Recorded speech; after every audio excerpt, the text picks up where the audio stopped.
ಇವತ್ತು ಕೇಂದ್ರ ಸರ್ಕಾರ ಏನು ಮಲತಾಯಿ ಧೋರಣೆಯನ್ನು ಮಾಡ್ತಾ ಇದೆ. 15ನೇ ಹಣಕಾಸಿನಲ್ಲಿ ಈ ವರ್ಷ ಸಂಪೂರ್ಣವಾಗಿ, ಯಾಕೆಂದರೆ ಗ್ರಾಮ ಪಂಚಾಯಿತಿ ಅಧಿಕಾರ ಇದ್ದರೂ ಕೂಡ ಪಂಚಾಯತ್ಗಳಿಗೆ ಅನುದಾನವನ್ನು ಬಿಡುಗಡೆ ಮಾಡಿಲ್ಲ.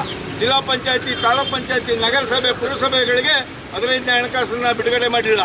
ಅದೇ ರೀತಿಯಾಗಿ ಉದ್ಯೋಗ ಖಾತ್ರಿಯಲ್ಲೂ ಕೂಡ ಏನು ಕೂಲಿಗಾಗಿ ಕಾಳು ಮತ್ತು ಏನು ಹಣವನ್ನು ಬಿಡುಗಡೆ ಮಾಡಲೇ ಇಲ್ಲ. ಇವತ್ತು ಹಾಗೂ ಸಾಮಗ್ರಿ ಬಿಲ್ಲು ಮತ್ತು ಕೂಲಿ ಮತ್ತು ಎರಡನ್ನೂ ಕೂಡ ಬಿಡುಗಡೆ ಮಾಡಿಲ್ಲ.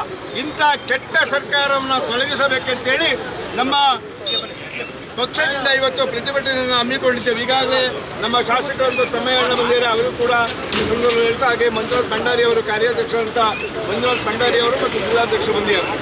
ನಮ್ಮ ಗುರಿ ಇಷ್ಟೇ, 15ನೇ ಹಣಕಾಸು ಮತ್ತು ಉದ್ಯೋಗ ಖಾತ್ರಿ ಹಣವನ್ನು ನೇರವಾಗಿ ಗ್ರಾಮ ಪಂಚಾಯತ್ಗಳಿಗೆ ಮತ್ತು ಚುನಾಯಿತ ಸರ್ಕಾರಕ್ಕೆ ಬಿಡುಗಡೆ ಮಾಡಬೇಕು. ಇದನ್ನು ಬಿಡುಗಡೆ ಮಾಡದೆ ಕೋಟ್ಯಾಂತರ ರೂಪಾಯಿಯನ್ನು ಅವ್ಯವಹಾರ ಮಾಡುವಂಥ ಕೆಲಸವನ್ನು ಮಾಡ್ತಾ ಇದ್ದಾರೆ. ಏಕೆಂದರೆ ಇವತ್ತು ನಮ್ಮ ರಾಜ್ಯದಿಂದ GST ಹಣವನ್ನು ಎಷ್ಟು ಹಣವನ್ನು ತೆಗೆದುಕೊಂಡು ಹೋಗ್ತಾರೆ, ಆದರೆ ಯಾವುದೇ ರೀತಿಯ ಅನುದಾನವನ್ನು ನಮ್ಮ ಸರ್ಕಾರಕ್ಕೆ ಬಿಡುಗಡೆ ಮಾಡ್ತಾ ಇಲ್ಲ. ಇಂಥ ಒಂದು ನೀಚ ಸರ್ಕಾರದ ವಿರುದ್ಧವಾಗಿ ಇವತ್ತು ಕಮರ್ಷಿಯಲ್ ಗ್ಯಾಸ್ 1,000 ರೂಪಾಯಿಯನ್ನು, ಅಂದರೆ 5 ಪಂಚರಾಜ್ಯಗಳ ಚುನಾವಣೆ ಆದ ಮೇಲೆ ಗ್ಯಾಸ್ ಬೆಲೆಯನ್ನು ದುಬಾರಿ ಮಾಡ್ತಾರೆ. ಆದರೆ ನಿಮಗೆ ಆ ಥರ ಅವಕಾಶ ಇದ್ದಿದ್ದರೆ ಚುನಾವಣೆಗಿಂತ ಮುಂಚೆ ಮಾಡಿದರೆ ನಿಮ್ಮ ನಾಯಕತ್ವವನ್ನು ಒಪ್ತಾ ಇದ್ವಿ.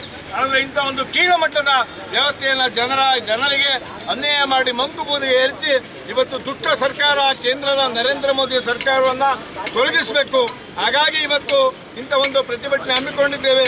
ಈ ಪ್ರತಿಭಟನೆ ಕುರಿತು ನಮ್ಮ ಕಾರ್ಯಾಧ್ಯಕ್ಷರಾದಂಥ ಶಾಸಕರಾದಂಥ H.D. ತಮ್ಮಯ್ಯಣ್ಣನವರು ಇವತ್ತು ಉದ್ಯೋಗ ಖಾತ್ರಿ ಸಾಮಗ್ರಿ ಬಿಲ್ಲು ಮತ್ತು ಕೂಲಿ ಮೊತ್ತ ಎರಡನ್ನೂ ಕೊಟ್ಟಿಲ್ಲ. ಅದರ ಜೊತೆ 15ನೇ ಹಣಕಾಸು ಹಣವನ್ನು 25-26ನೇ ಸಾಲಿನ ಬಿಡುಗಡೆ ಮಾಡಲಿಲ್ಲ. ಅದೇ ರೀತಿ ಕಮರ್ಷಿಯಲ್ ಗ್ಯಾಸನ್ನು ಕೂಡ ಇವತ್ತು ಈ ರೀತಿಯಾಗಿ ದುಬಾರಿ ಮಾಡಿದ್ದಾರೆ.